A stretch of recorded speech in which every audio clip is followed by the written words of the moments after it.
Hello everyone, Earl Henderson, Primordial Defense. Thank you for watching. I have another Monday quarterback video for you.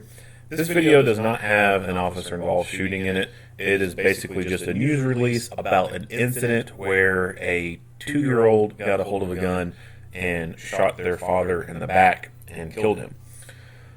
I'll play this video and then I'll talk about things that are going on to better explain what's going on and talk about things that I think that are being done right and or done wrong. Without further ado, here we go. All right, well, good afternoon. Thanks for coming. So just before noon on May 26th, deputies responded to a home on Toby Court in East Orlando in reference to a 911 call about a shooting. When they arrived, they found 26-year-old Reggie Mabry on the ground with an apparent gunshot wound. His wife, Marie Ayala, was conducting CPR until the first responders transported Reggie to the hospital, where he was pronounced deceased.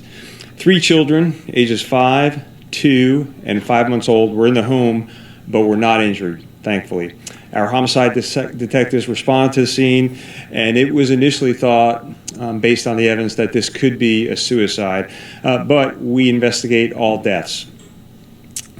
Detectives learned at the hospital that Reggie Mabry was actually shot in the back, and at the scene, the 5-year-old told the authorities it was his 2-year-old brother who shot their father. Through their investigation, detectives were able to determine that although both Mabry and Ayala were convicted felons, they had left an illegal firearm in the room they shared with their young children. It's important to note that both Mabry and Ayala were on probation for child neglect and for narcotics charges. The gun was not properly stored. In fact, it was easily accessible even to a 2-year-old. And the result is a tragedy, again, in this community that no one really can comprehend. Marie Ayala has been arrested and charged with manslaughter by culpable negligence, possession of a firearm by a convicted felon, possession of ammunition by a convicted felon, and violation of probation. So I can't emphasize strongly enough that our guns need to be secured and kept out of the hands and away from children at all times. Gun owners that do not properly secure their firearms are just one split second away from one of these tragedies happening in their homes. Now these young children have effectively lost both of their parents. Their father is dead, their mother is in jail, and a young child has to live their life knowing that he shot his father. These tragedies are 100% preventable. All right. So, yeah. A lot to go over here, so I'll just kind of restart it, and then I'll pause and start talking about stuff. So just before noon on May 26th, 911 call about a shooting.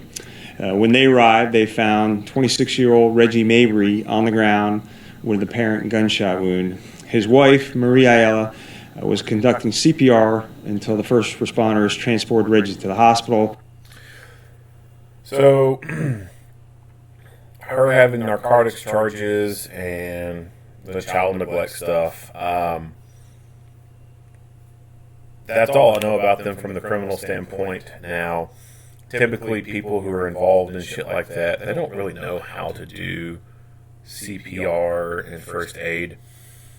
The only way that most of these people would know that is something they see on TV, and then in that case they may be doing it completely wrong, or they may have had a job at one point that actually required them to have it. But there's not really a whole lot of jobs that require you to have CPR, AED, first aid training. When it comes to CPR, AED, first aid training, that type of training is very, very basic, and it is taught to teenagers when they go through a lifeguard course to become a lifeguard at their local public pool or something like that. The curriculum itself is not very difficult to master, so to speak. it's some very basic stuff. I mean, you could teach this to damn near anyone. But with that being said, you can still fuck it up.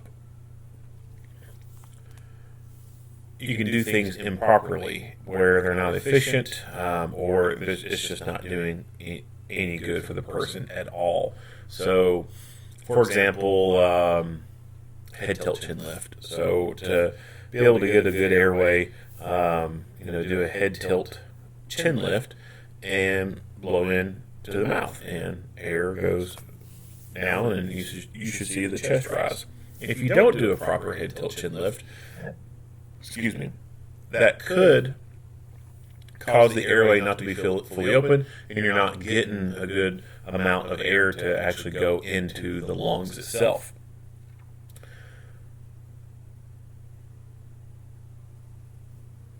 The head tilt chin lift part may not be something that a movie will accurately describe or talk about. You'll just see a person pump on a chest and then blow air into someone's mouth. So someone just watching that may try to recreate that or mimic that, but have no idea that you're supposed to do a head tilt chin lift. For a person who has had a traumatic injury, or something has happened where, let's say they were on the roof cleaning out their gutters or something like that, and they had a heart attack, went in the cardiac arrest, and fell off the roof. Well, that then means that they could have a spinal injury. So at that point, you would not want to do a head tilt chin lift, because by doing a head tilt chin lift, you could actually cause them to become paralyzed if there's enough of a crack in their neck. They could be right at that tipping point, and just by mere moving their neck and flexing it like that, you've now paralyzed them for the rest of their life, neck down.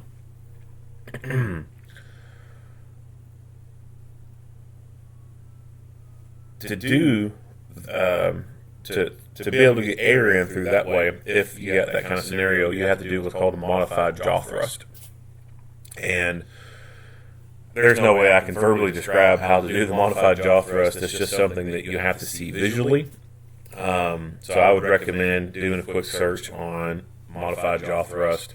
But the quick and skinny of it is, take your fingers and touch your chin. And it doesn't matter which way you go left or right, but follow from your chin to the end of your jaw that goes up right under your earlobe area. And so both of those points right there at the end of the jaw.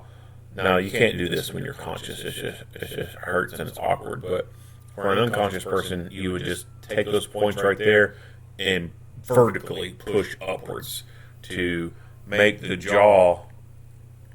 Imagine looking at the teeth. When you do that, the bottom row of teeth are actually going to stick forward past the upper row of teeth. And what that does is that causes the muscle to pull forward, not the muscle, the muscle of the tongue to pull forward.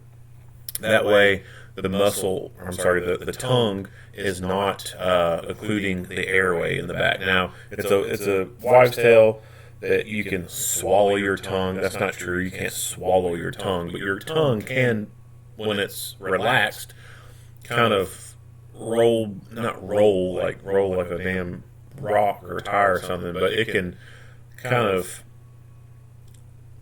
what's the word I need to use? It just kind of like goes backwards. Like your hand, when you're unconscious, your hand goes limp and it just kind of dangles. So the tongue will relax and it'll move backwards a little bit and just kind of occlude that airway some. That's why a lot of people snore at night. Like they're asleep and their tongue just kind of goes backwards a little bit, and you get that snoring sound. But if you were to do a jaw thrust on someone and push that jaw all the way forward, you would actually move that tongue a little bit and make that airway a lot more open. So, like I said, the best way is just go YouTube a video for jaw thrust or modified jaw thrust, whatever, and you'll get a good visual of what I'm talking about. So, so this woman doing CPR on this guy, either she knew what she was doing or she didn't know what she was doing. If she didn't know what she was doing, then it's possible that the emergency dispatcher was giving her instructions on how to do CPR. So some places will do that. They'll train their dispatchers to be able to explain to someone over the phone how to give aid, how to do CPR, how to stop bleeding, etc. So she could have been going by the prompts of the dispatcher, or she could have been doing what she's seen on TV, or she actually had been in a CPR AED class and knew what she was doing.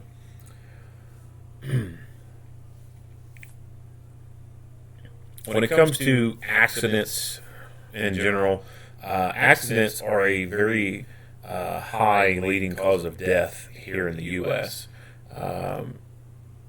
Things like motor vehicle accidents, accidents in the home, like someone falling off a damn ladder, cleaning the gutters out, someone slipping and falling in their tub, people falling out of their bed, falling in the living room and hitting your head on the brick fireplace, out in the shop or out in the garage working with equipment and cut yourself with a saw. I mean, there's just lots of stuff around a person's house and their daily lives that can cause accidents, and these accidents can lead overall in the nation lead to a lot of significant injuries, property damage, and death.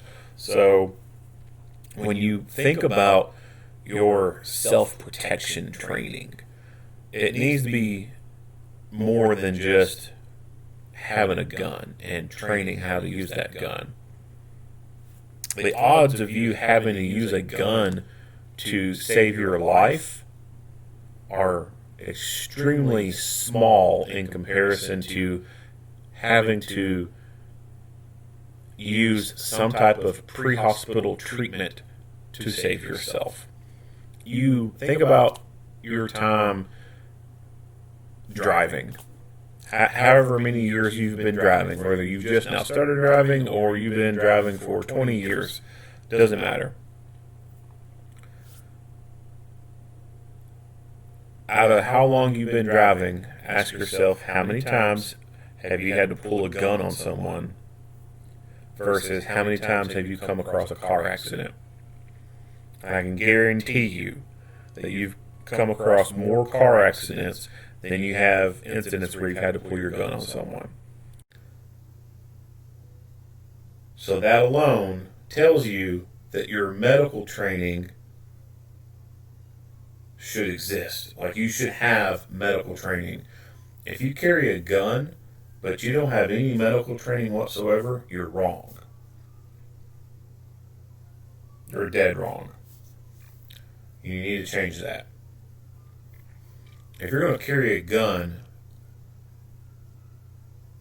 for self-protection, then that means you should recognize the fact that you could be involved in a gunfight. And gunfights, bullets go both ways. You could be shot. And it could take a long time for an ambulance crew to get to you. And you could bleed to death waiting for that crew to get there. So you have to know how to be able to treat yourself if need be. You have to be able to know how to treat your family if need be. What if you're not dab smack in the middle of a city where an ambulance can get to you fast? And even then, dab smack middle in the city, it can still take 5 to 7 minutes for an ambulance to get to you. What if you're on an interstate? What if you're out in the country somewhere? Those response times are going to increase. The longer it takes for you to get pre-hospital care, the higher your chances of dying go up. So the reverse of that, what that means is the sooner that you can give medical care to someone or yourself, your chances of survival go up. There's a couple of terms used in the medical field, as far as pre-hospital care, the Platinum 10 and the Golden Hour. So the Platinum 10 is within the first 10 minutes of some type of traumatic injury someone has, if you can provide pre-hospital care to them, then you increase their chances of survival by X amount percent. And whatever that number is, I've done forgot it. And the golden hour is within an hour of a person having a traumatic injury, and you providing pre-hospital care to them and delivering them to a doctor, and a doctor doing stuff to them, then you've increased their chance within an hour. Then you've increased your chances, or increased their chances of survival by X amount of percent. And again, I've forgotten those numbers, but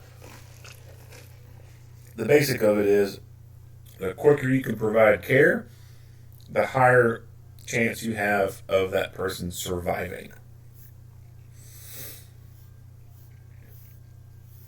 You will be faced with more incidents of just a accident than you would be faced with incidents that involve another person trying to shoot you, stab you, whatever. So that alone means that of all things, if you've already got your gun and you can still carry training, you're already taken up, an advanced firearms class beyond that. The next thing that you need to be doing is getting some kind of medical training. And if it's just your basic CPR, AED, first aid class, then so be it. It's not what I recommend that you stay at, but it can be a good foundation of knowledge. I recommend that you go to about an EMT level of knowledge for trauma. When you talk about CPR, AED, first aid classes, like I said, those are some very basic classes, but the basics alone can mean life or death for someone. When it comes to trauma care, your BLS care, if you do your BLS care right, basic life support care, you may not always have to need ALS or advanced life support. The BLS is the foundation of it all.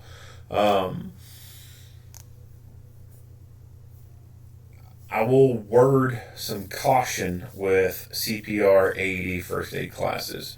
So these are the basic of the basic classes. And they are so widely prevalent, I guess you could say, that almost anyone can become an instructor for CPR, AED, first aid. Literally, all you need to do is pay a company like Red Cross X amount of money, go through a class, and so long as you pass the test, you can then become a CPR, AED, first aid instructor with not having any prior medical experience whatsoever. Someone who's worked at Walmart for the past 20 fucking years doing nothing but stocking shelves can go to American Red Cross, sign up and take an instructor class, pay them money, pass the test, and then they can start teaching CPR, AED, first aid classes. Like I said earlier, it's a pretty basic class. The curriculum is easy to teach, so you can almost teach anyone. But at the same time, that's kind of scary in the sense that anyone who has no medical experience whatsoever can be teaching these classes. So if you go to sign up for just a regular CPR, AED, first aid class, keep that in mind.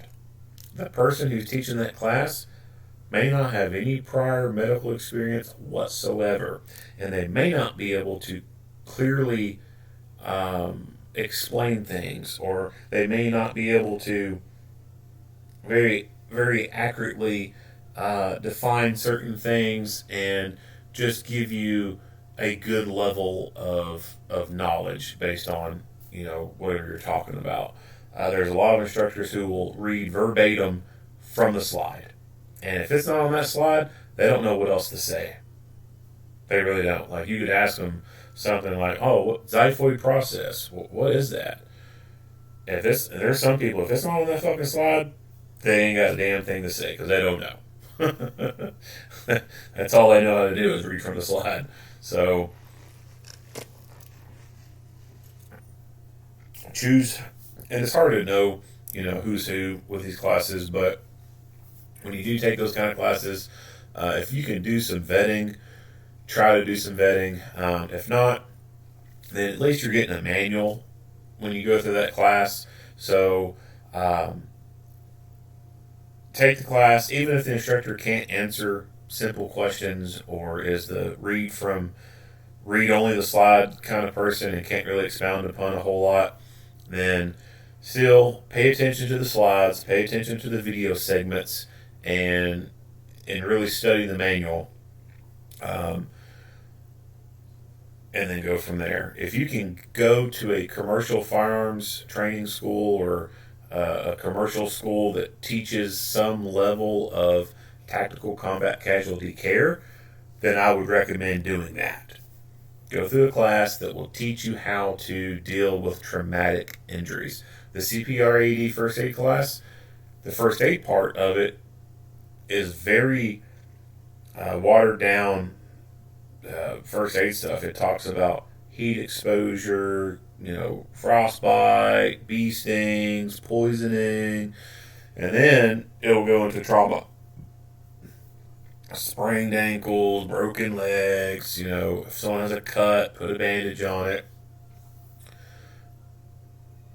There may be a segment where it mentions tourniquets and stuff like that, but it is not going in depth on how to properly apply tourniquets and giving you the time to actually physically put one on and practice with it. Those CPR AD first aid classes don't do that. A commercial school will do that. It will have training tourniquets for you to practice putting on yourself and practice putting on other people. It will have you practice putting on pressure bandages and things like that. It will have you do these things in person with another live human being. And it will be more practical stuff in relation to treating traumatic injuries like gunshot wounds, stab wounds, amputations from car wrecks or explosions and stuff like that. It's going to be very practical stuff to know, stuff that will definitely save a person's life. The first aid training that you get in a CPR AD first aid class, it doesn't go over stuff like that. It doesn't. It doesn't talk about chest seals and how to apply chest seals. It doesn't go into a lot of that stuff. So a commercial school that does a class that is close to the curriculum for TCCC is what you want to get into as far as medical stuff. If you can jump into an EMT class somewhere, then by all means, jump into that EMT class. Not only will you get a wealth of knowledge as far as medicine goes, but you also open up yourself to a possible career change. Go working on an ambulance or something. Or, depending on where you're at, you can even work as a EMT at private events. If there's like a dirt bike track or something like that, they need an EMT for an event. If there's a convention center that holds like boxing matches and stuff like that, you could become the EMT for those events. If there's a racetrack, you can be an EMT at a racetrack. So there's like a lot of side gigs you can do as an EMT on top of working at a ambulance station. So can't stress the medical knowledge enough. It's something that's extremely important because, like I said earlier, when you look at CDC mortality statistics and stuff, you'll see that accidents are one of the leading causes of death. And when you really break it down and you go into that, a lot of these accidents are not instantaneous deaths. Like, some of these accidents are where people fucking bleed to death. And just as something as simple as stopping the bleed can save a person's life. So Go out there, get that medical knowledge, and get that medical equipment as well to be better prepared. If all you got is a fucking gun, you're wrong. You're more fucked up than a football bat. All right, moving on. Where he was pronounced deceased. 3 children, ages 5, 2, and 5 months old, were in the home but were not injured, thankfully. Our homicide detectives responded to the scene, and it was initially thought, based on the evidence, that this could be a suicide. So they said that they thought initially it could be a suicide, but later on they talked about he was shot in the back. I don't know about you, but I don't know many people who can fake a suicide by shooting themselves in the fucking back. Now, could that have meant that there was an exit wound out the front of his chest? Potentially. There could have been an exit wound out the front. So, they could have been thinking that, he shot himself in the chest area and then fell down. But, I don't know. A lack of details is what's going on here. I would like to know more about what made your deputies think that this dude shot himself in the back. But we investigate all deaths. Detectives learned at the hospital that Reggie Mabry was actually shot in the back, and at the scene, the 5-year-old told the authorities it was his 2-year-old brother who shot their father. Through their investigation, detectives were able to determine that although both Mabry and Ayala were convicted felons. All right, we'll get to that point here. So the 2-year-old shot him in the back, according to the 5-year-old.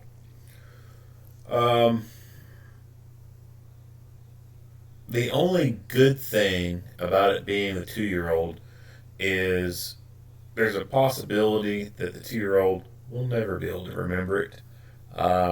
The 5-year-old, on the other hand, they may have the ability to remember that incident. But the 2-year-old, it's hard to say. When I try to think back to my earliest recollections, and of course, at that point, I didn't know how old I was, but based off, the events and, knowing from talking to parents, when other things occurred and when this, when we was at this location, when we lived here, it was between these times. I can guesstimate I was around 3 years old, maybe 2. But those memories are so,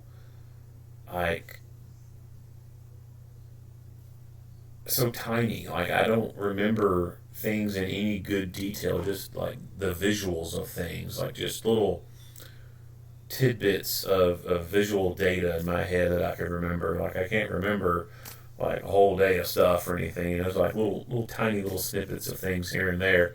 So the 2-year-old, like I said, hopefully, being so young, he won't have any recollection of it. But the 5-year-old, he'll probably remember that stuff. I'm pretty confident that around age 4 and 5, I got pretty good memory of things.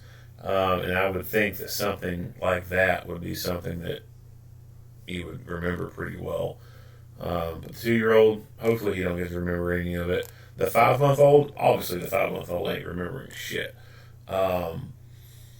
But they'll obviously hear about it if the other two talk about it.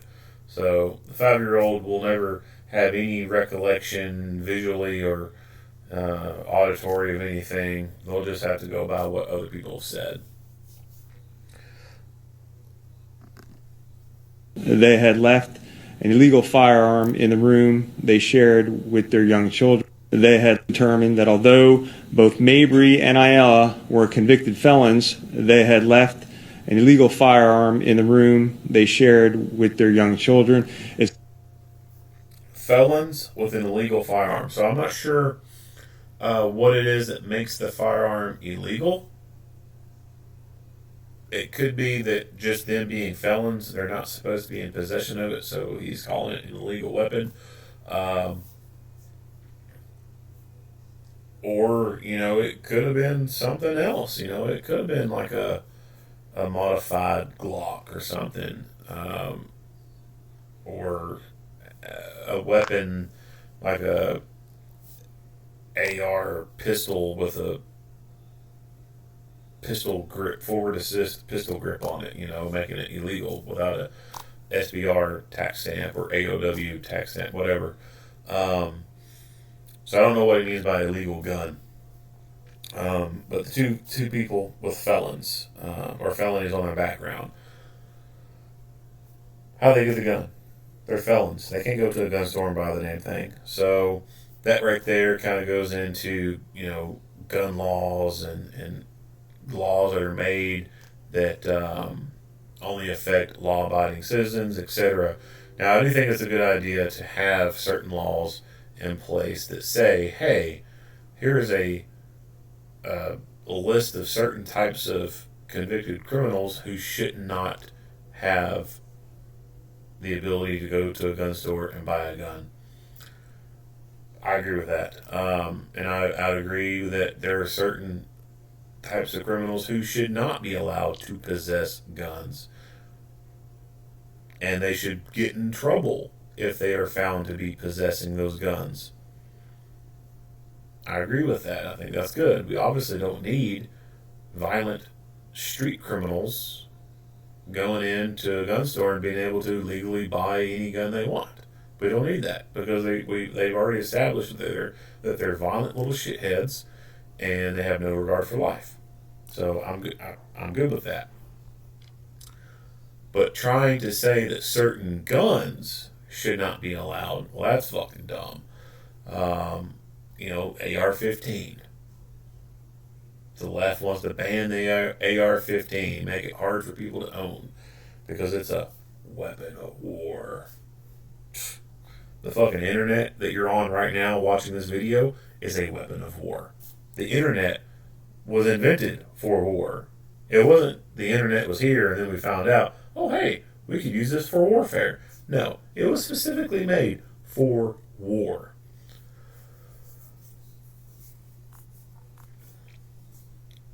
So those laws that are in place for the felons, those are only if they get caught with it. Obviously, it's not going to physically prevent them from gaining access to it.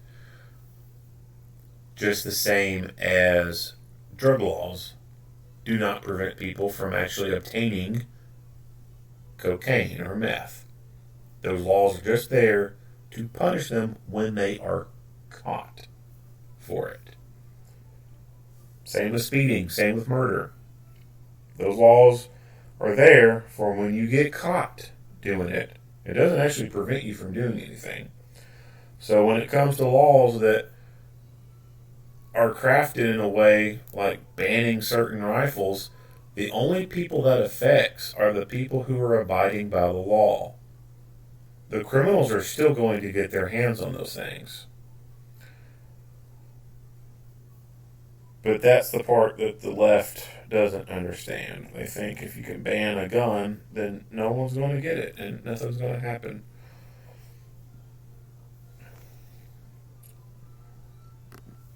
It's important to note that both Mabry and Ayala were on probation for child neglect and for narcotics charges.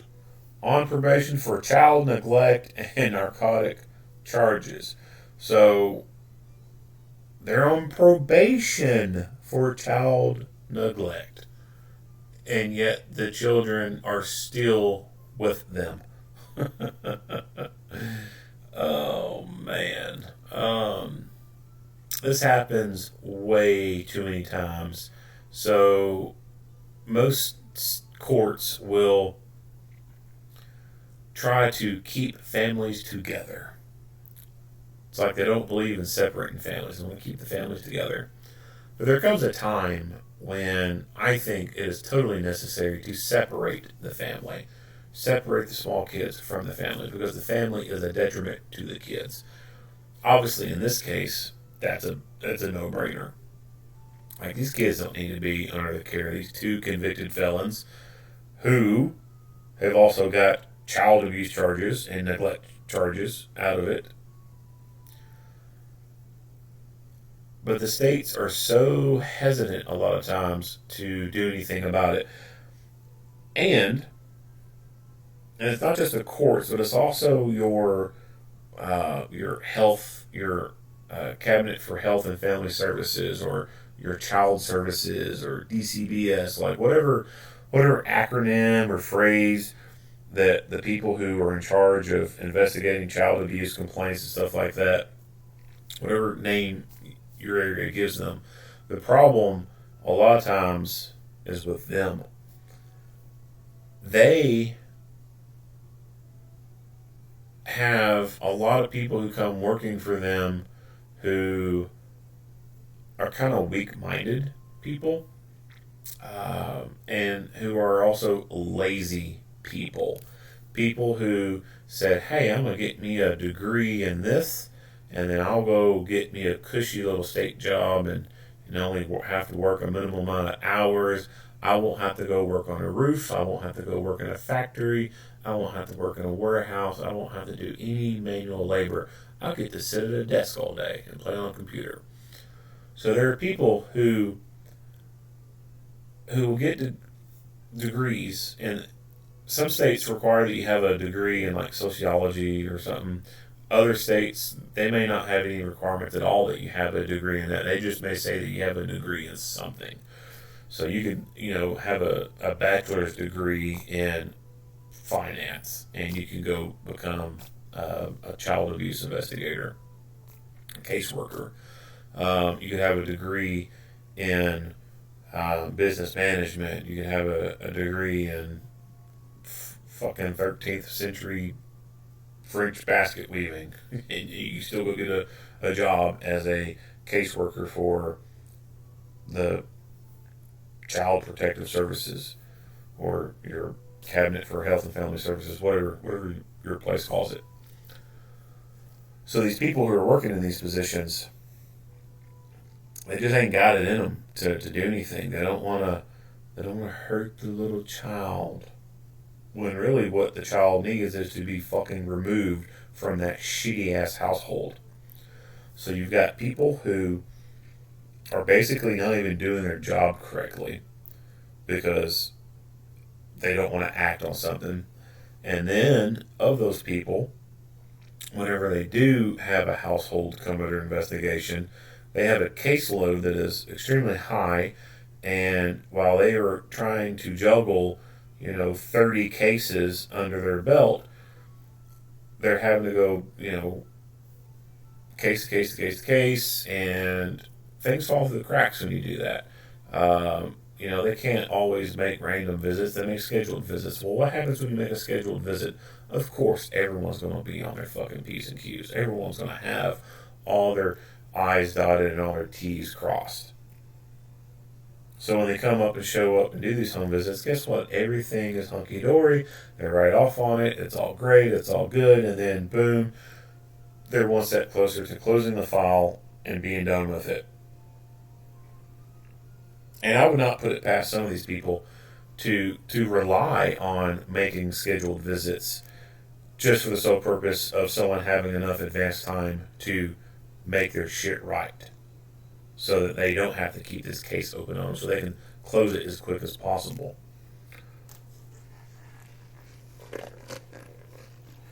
So there's the workers in the field who just aren't doing their jobs correctly. And then when it gets into the courts themselves, the courts will fail by not permanently removing kids from a household forever, and they'll want to give the parents a second chance and then give them a third chance. So it's a shitty cycle. It really is. There are kids out there who 100% need to be removed from their household and put up for adoption to have a higher chance of success in life, higher chance of a better survival, so to speak, having a better quality of life. But it doesn't happen. Instead, these meth heads will get their kids back, and their kids end up becoming meth heads. It's fucking sad. It really is. But hey, don't want to separate families. Bunch of stupid shit. The gun was not properly stored. In fact, it was easily accessible even to a 2-year-old. And the result is a tragedy, again, in this community that... You know, the shithead, child abusing felon guy dying, I don't see that as a tragedy. Huh. No, that's not a tragedy. Losing scum, I don't see that as a tragedy at all.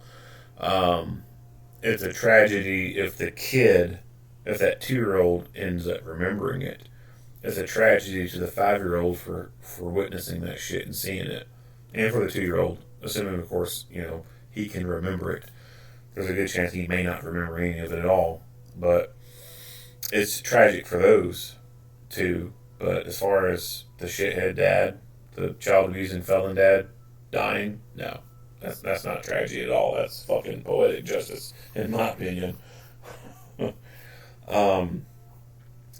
the gun's being stored in a way that the 2-year-old can easily get to it. So it doesn't give any details about how it was stored, just that it was very easily gotten to.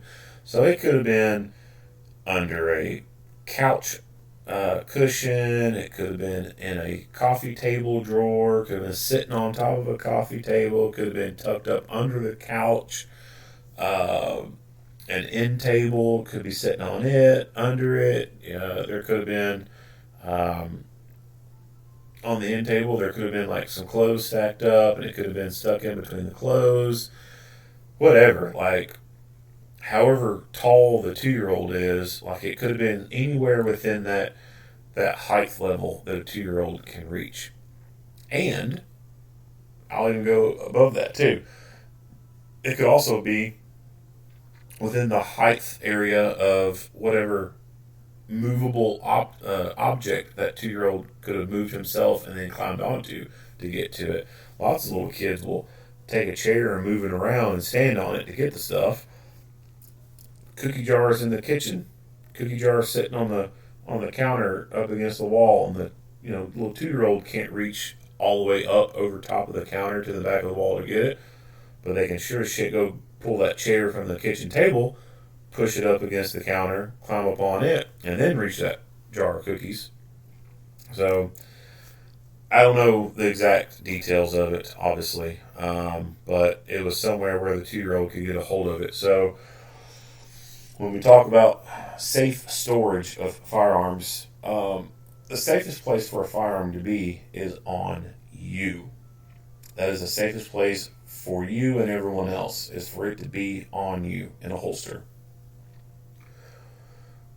A lot of people, when they get home, they don't continue wearing their gun. A lot of people will strip down to shorts and t-shirt when they get home, and then the gun goes on top of the dresser, it goes on top of the nightstand, it goes on top of the closet, like wherever. It goes in a nightstand, it goes in a sock drawer, like it goes under the bed mattress. I don't know. I mean, each household's different with how people put their carry guns.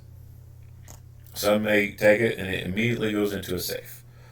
It all varies. So when people get home, they're typically not wearing their gun on them while they're at home. But the safest place a gun to be is on you. So there are some people who will carry their gun on them while they're at home. Obviously, that's going to require that you wear a holster. It's going to require that you wear a belt, typically. So you got to be wearing pants or shorts with a belt on.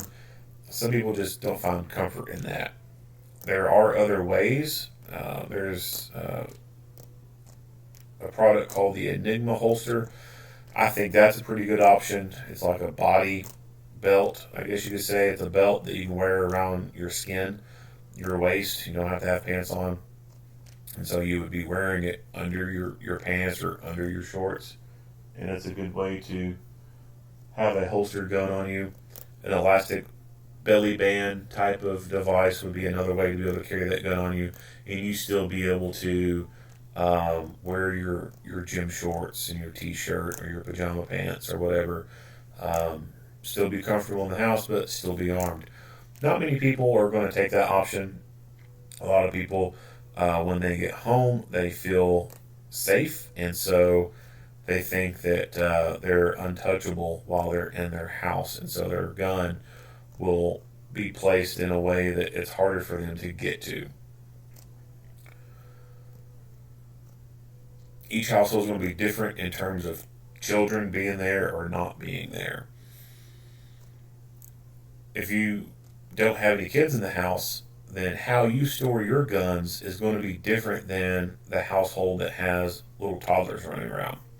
Toddlers, by their nature, are almost damn near suicidal. I mean, they're getting into all kinds of shit, right? Toddlers can very easily accidentally murder themselves. So you have to be more thoughtful with how you store your firearms when there's toddlers in the house. Generally, what most people will do, I believe, is they will use height as a way to keep the little ones away from guns. And I think where some may make the mistake is they may only consider what that little one's overall height is and not counter or not and not count in the fact that they can push a chair or push a coffee table to something and then climb on top of it and reach for stuff. So if you're going to rely on height as a way to keep a gun out of your kid's hand, then the room that you intend to put it in, you need to look and see what is easily movable by that little one, and can they move that over to where the gun is at and then climb on top of that thing and get to it. Or if there's something already there, can they somehow climb it, get to the top point, and then be able to reach the gun. If they can obviously do that and reach it, then you don't have a good place for that gun. So nightstands are going to be reachable by little ones. They're going to be able to easily just walk up to it and pull the drawer open. Your dresser drawer, like the ones that are like 5 foot tall or something like that, they can still get into that top drawer. All they got to do is pull a couple of the lower drawers out and go up them like steps.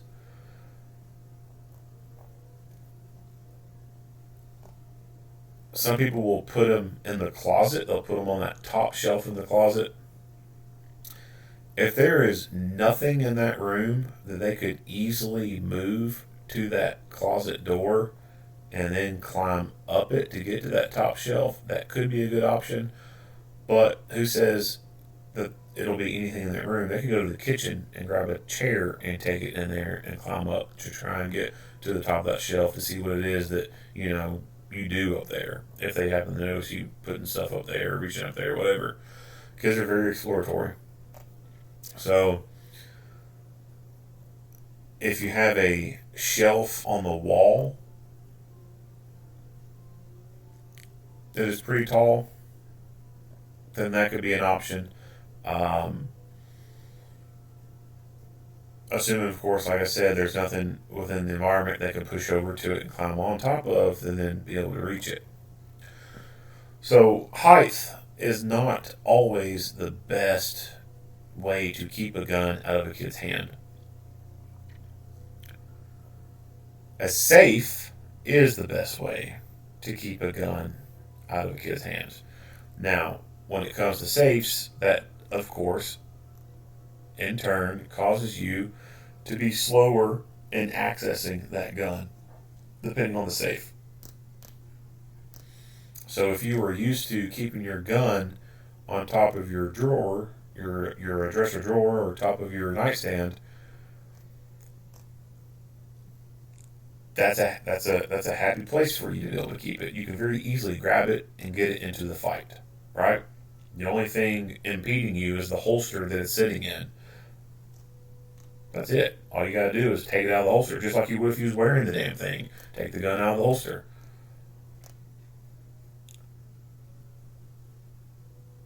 Same as if you have it in the drawer. All you gotta do is open that drawer, take the gun out of the holster, put it in the play. So that's great. But if you got little kids in the house, you have to change that because they can easily get a hold of it.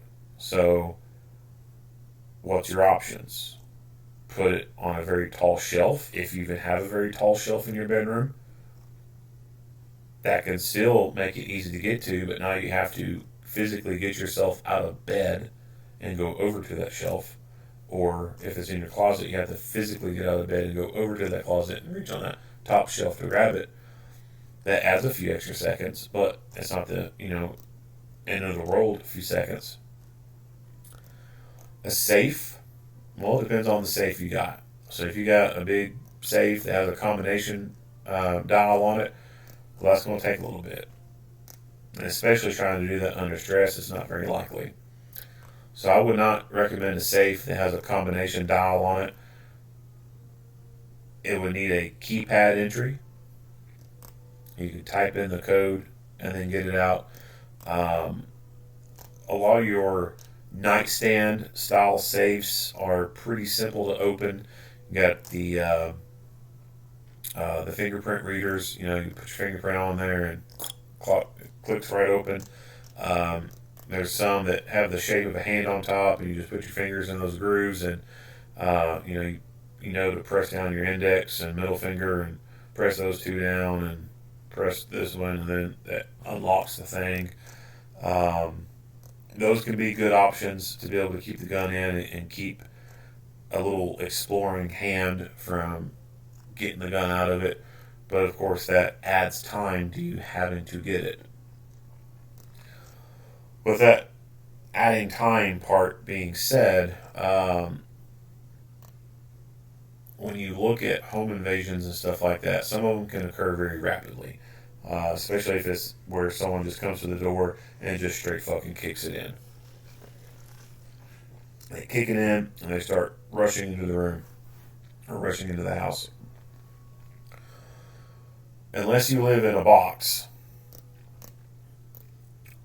then you should be able to wake up after hearing that loud crashing noise, reach over, put your finger in the fingerprint reader, unlock it, and pull your gun out.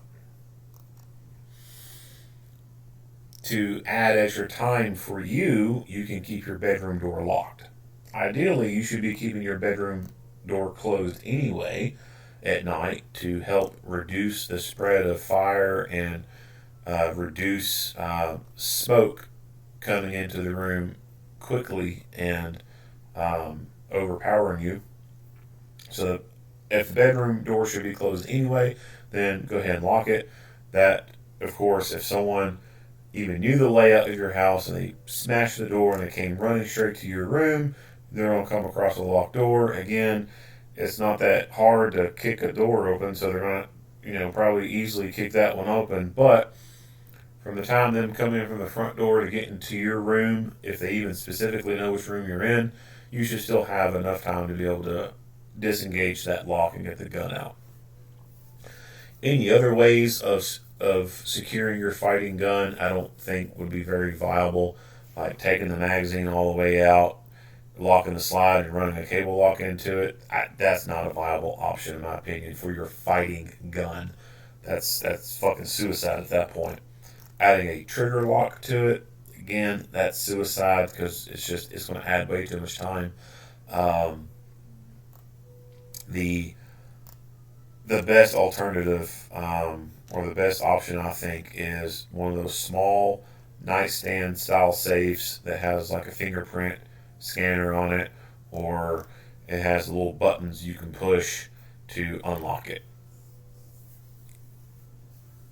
And that's a happy medium for you keeping that gun out of the little kid's hands, but also giving you an optimal amount of time to get that gun and get it into the fight if need be.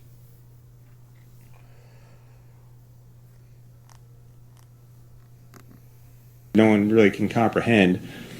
Marie Ayala has been arrested and charged with manslaughter by culpable negligence, possession of a firearm by a convicted felon, possession of ammunition by a convicted felon, and violation of probation. Good. So I'm glad to hear that her ass was charged for manslaughter. Now some people may be thinking, oh, she just lost her husband and now she'll be losing her kids. That's punishment enough. No, it's not. No, it's not. Um, yeah, she should be held responsible for that. And in my opinion, she should be, charged for wanton endangerment times three for all those kids in there who had access to that gun. Definitely think something like that should be in order. Um, the felon in possession of ammunition. So not every state does that. I do like that one because sometimes they'll ditch a gun and they might have an extra magazine on them or some bullets. And sometimes you just can't hit them with anything unless you got something within the statutes that specifically address that. So I do like the felon in possession of ammunition. That's a good one. Of course, her probation violation. She was on probation during this. So what she was doing in life up to this point, well, she was violating those conditions. I would say that probably the possession of the handgun inside the home was a violation of that. um,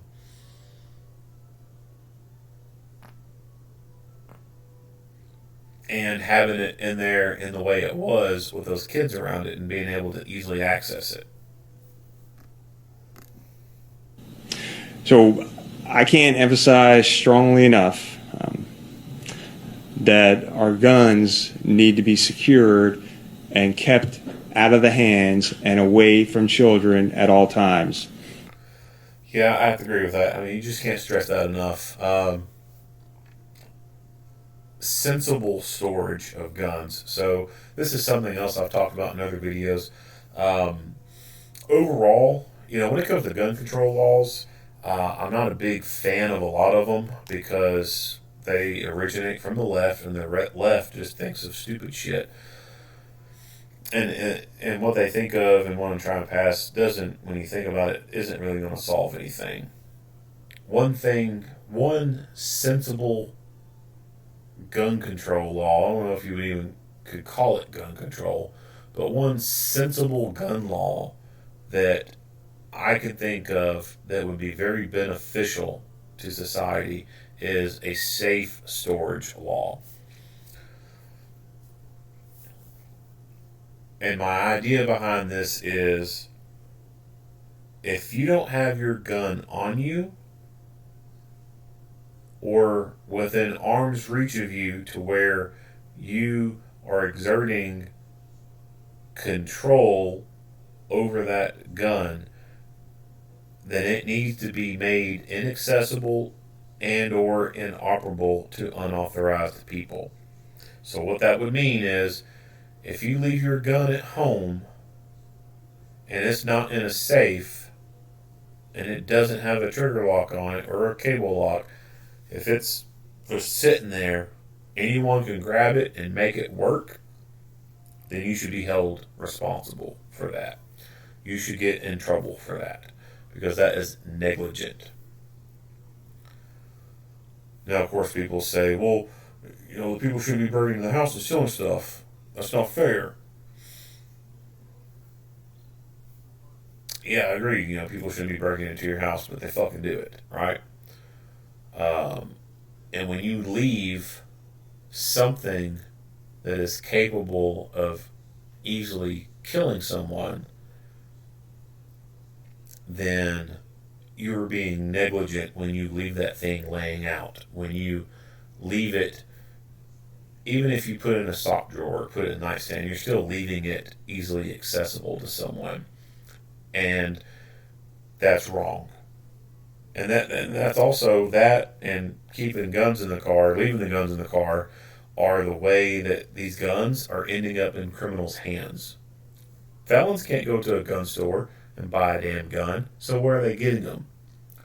Well, some of them have friends and family who don't have felony convictions, and they go buy the gun from a store because they can pass a background check. Now, what they're doing is illegal. It's called a straw purchase.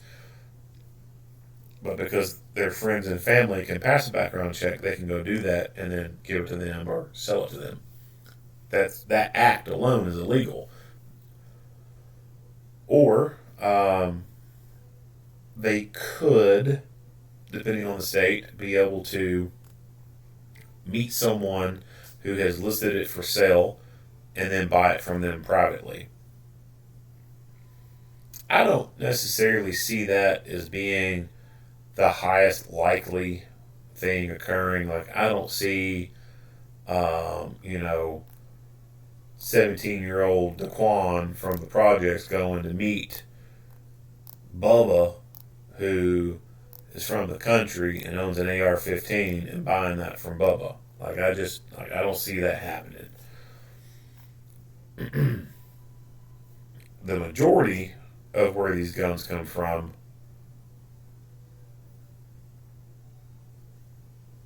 are from stolen guns. That's where the majority of these thugs are getting their guns. They're stealing them from cars, they're stealing them from homes, or they're buying them from people who have stolen them out of homes and stolen them out of cars. That's where the overwhelming majority of these things are coming from. So it does make sense to make a law that we know law-abiding people are likely to follow because they follow other laws, right? Several gun owners across this nation. How many of them own machine guns without the proper paperwork?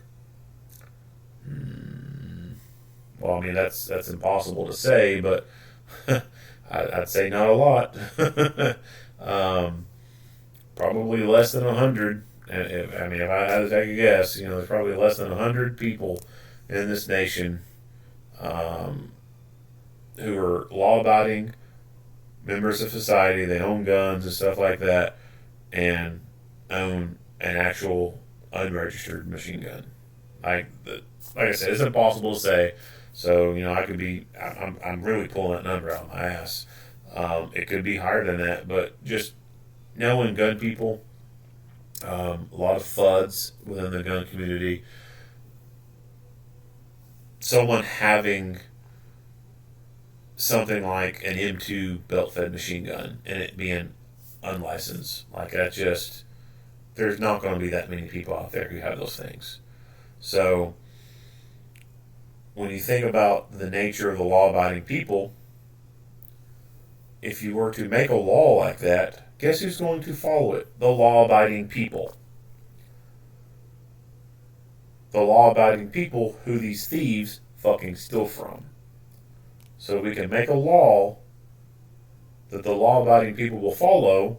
It will in turn make it harder for these criminals to steal guns from the law-abiding people.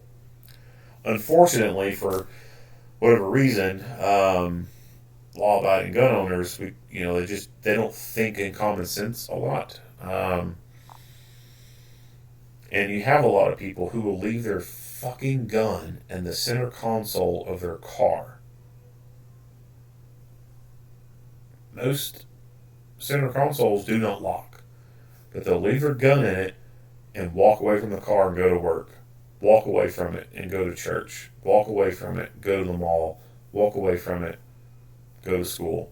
And leave the gun in the center console of that car. And sometimes people are forgetful. Sometimes people forget to lock their damn car.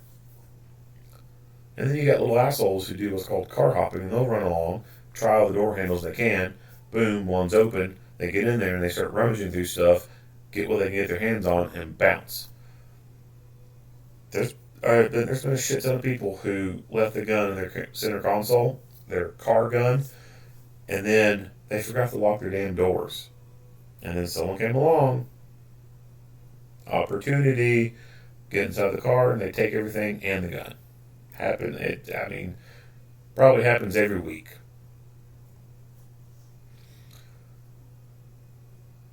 And then for those people who do lock their car doors, it is super fucking easy to break a window and unlock a car. People breaking into cars happens every fucking day.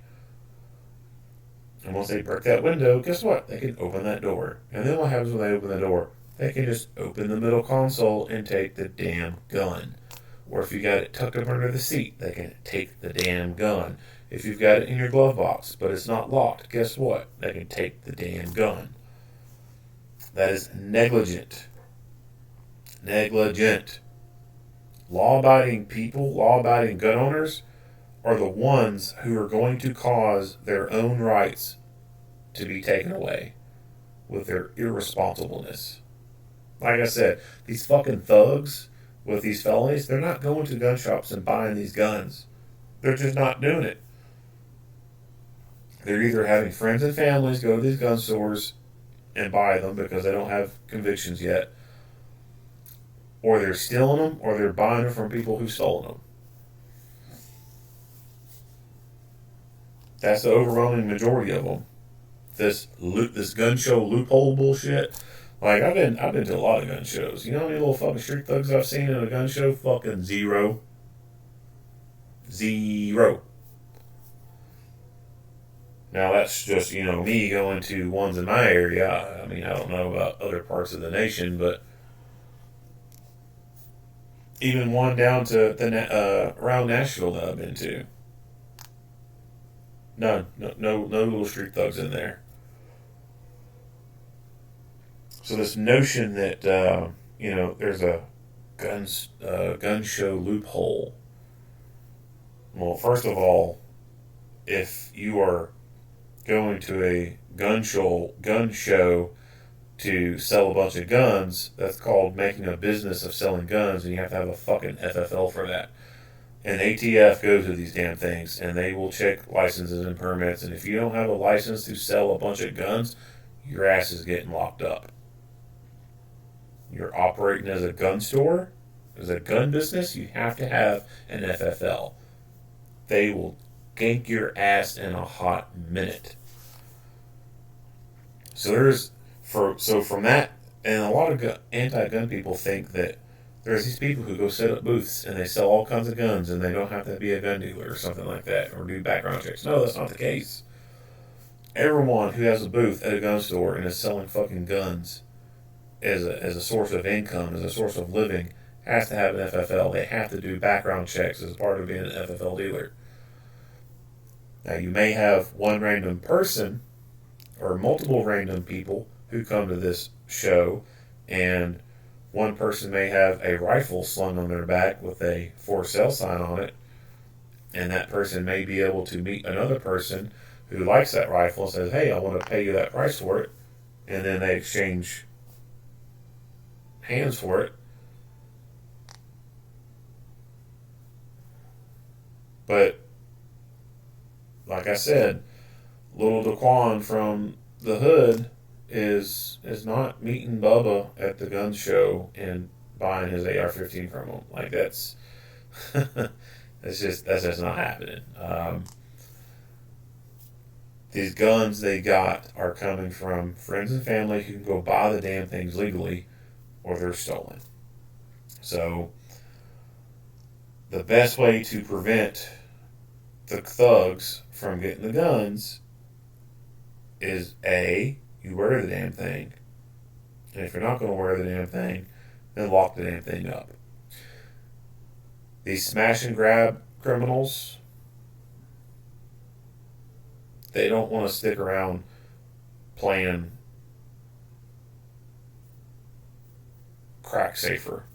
Alright, it's not like the movie Heist where they go and break into your house and they got a stethoscope and they're going to come over that safe and they're going to put that stethoscope on there and they're going to slowly turn the dial and hear all the clicks and then, take a drill and specifically drill in through a particular spot on the safe and disable. No, that shit ain't happening. Like, they're going to smash your fucking door in, come in, grab what they can grab, and get the hell out. They're not sitting there fucking with that safe.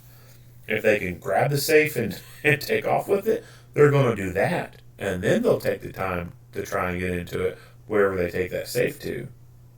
But they're not sitting there fucking with that safe.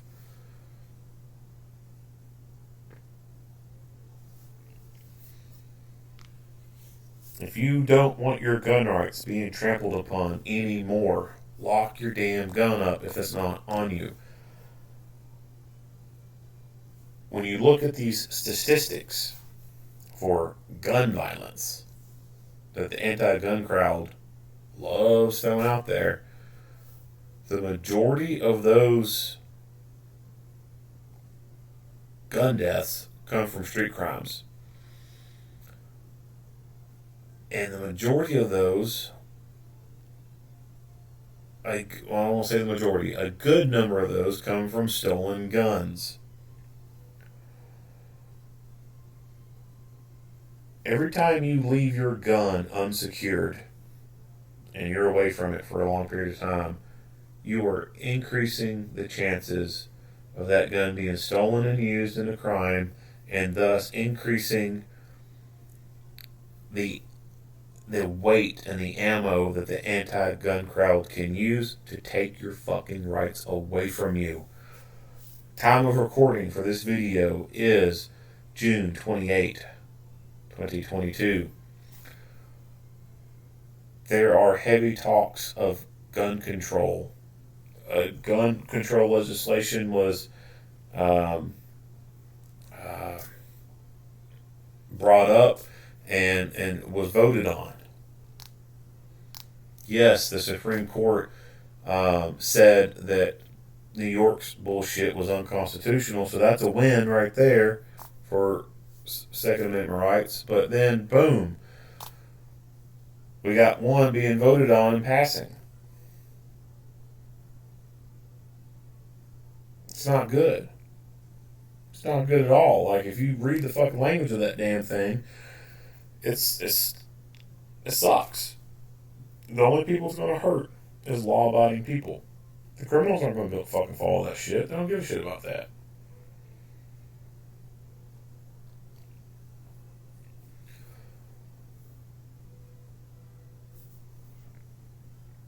If you don't have your gun on you, lock it up.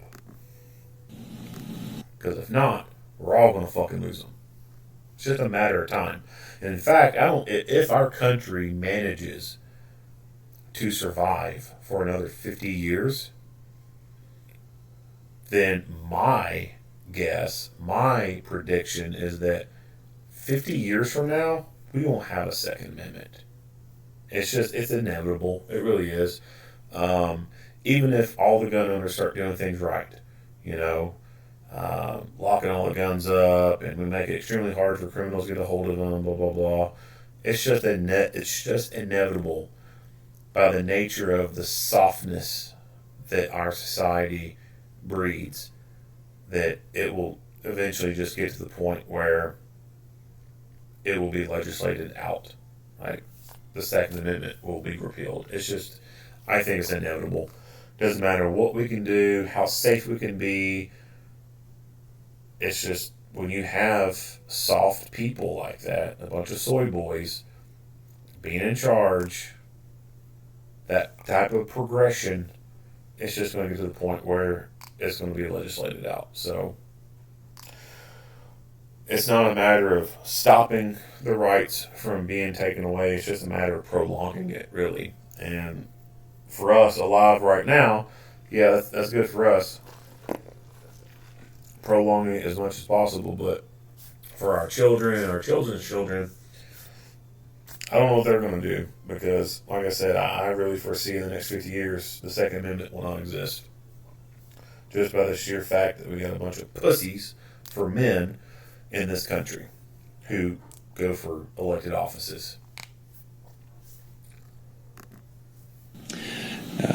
Gun owners that do not properly secure their firearms are just one split second away from one of these tragedies happening in their homes. One step away from having our guns taken away. Now these young children have effectively lost both of their parents.